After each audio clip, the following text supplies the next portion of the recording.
Joining me now exclusively is the man who moderated DeSantis' 2024 launch tonight on Twitter, David Sachs. He's also the partner at Kraft Ventures and co-host of the All In podcast, a big entrepreneur. David, great to see you tonight.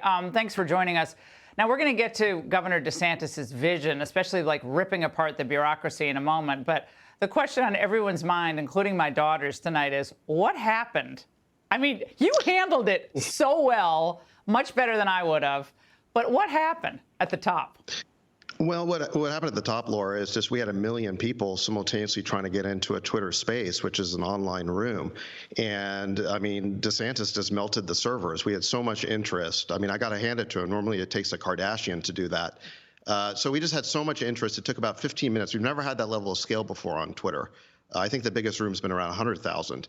And so after about 15 minutes, we just moved the room to my account from Elon's account, and then it really worked perfectly. I think if your viewers want to go on Twitter, the recording is going viral right now. They're going to wonder what all the fuss is about, because once we got started, the audio was perfect, and I think the governor was totally unflappable. And I think one thing I learned about him from this is that once we did get started, and we were, about 15, 20 minutes late, there was no hint of anger or irritation on his part. He was in a great mood. He was, like I said, cool and unflappable. Really, I think made a great impression as someone who doesn't get thrown off his game very easily. No, he certainly doesn't. And again, other people would have been really unhappy. This kind of thing has happened to me a lot, David. So I'm kind of laughing because I'm very empathetic when this kind of stuff happens. I'm glad it happens to Elon Musk because he's a lot smarter than a lot of people like me on technology.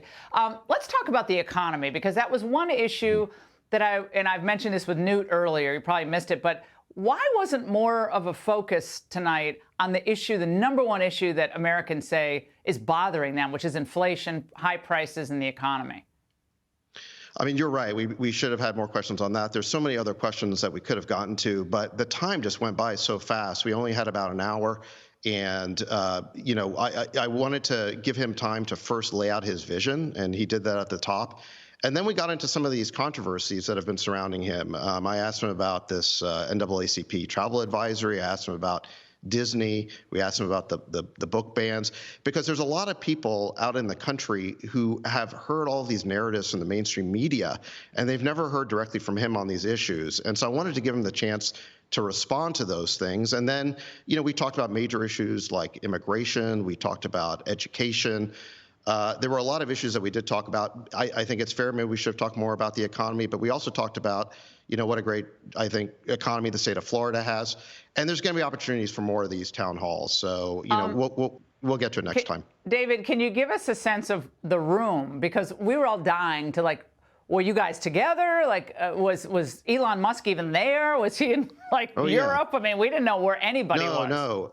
Elon and I were together in a conference room in Twitter headquarters, and there were a bunch of engineers gathered around us. And again, it's because we've never had an event like this on social media where you've got literally 1 million plus people trying to break down the doors to get into a Twitter space. And the only way to really test the scalability of a tech platform is you just get to that next level of scale. And so we had engineers there who were helping us out, and we just made the switch to my account. And then, like I said, it worked perfectly.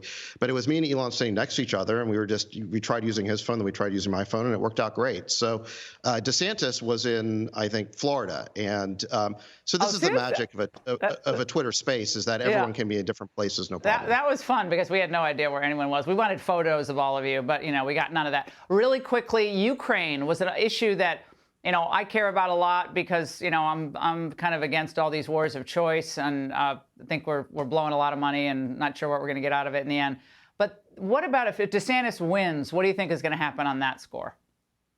Well, I'm 100% with you. I mean, I think Ukraine is a proxy war of choice. I don't think we should be in wars of choice. I think it's so dangerous to be in an escalatory spiral with Russia, which has thousands of nuclear weapons. What I've heard DeSantis say about this issue is that what's happening in Ukraine does not rise to the level of a vital American interest, and we should be trying to achieve a ceasefire. So, my take on it is that where DeSantis is that he would work to achieve a ceasefire as president, whereas my sense is that Biden just keeps trying to ratchet this up and escalate this thing. So I think I'm with you on this, Laura. All right, David, we really enjoyed it. Thank you so much for joining us. I know you must be exhausted. I hope you go have a tequila shot after that. That was fun. Come back soon. Thanks so much.